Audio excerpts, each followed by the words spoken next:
They're fighting for 20,000 Chinese Americans who fought for the U.S. in the Second World War, but have never been honored by Congress.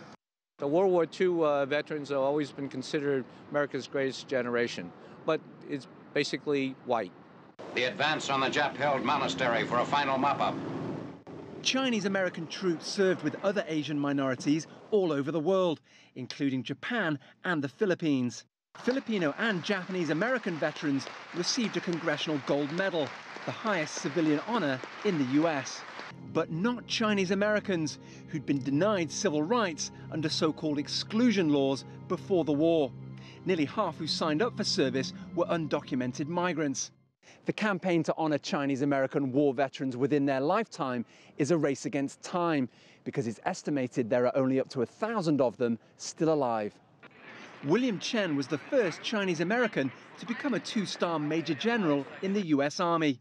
His father was a World War II veteran who supported a famous American fighter squadron in China called the Flying Tigers. They became known and recognized by the American people, and that helped in opening up opportunities for all Chinese Americans and Asian Americans after World War II.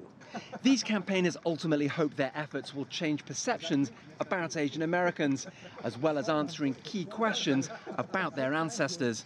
I got my U.S. citizenship when I was 11 years old. And to this day, I often get asked if I was in the Philippine Army at the time. One thing I never got to ask my father, because I guess I was never mature enough to ask him, why is it that you couldn't become a citizen, you couldn't vote, you couldn't testify in court? Why would you fight for a country and possibly die, fighting for a country that didn't see you as a possible citizen or even a human being? Owen Fairclough, CGTN, Washington.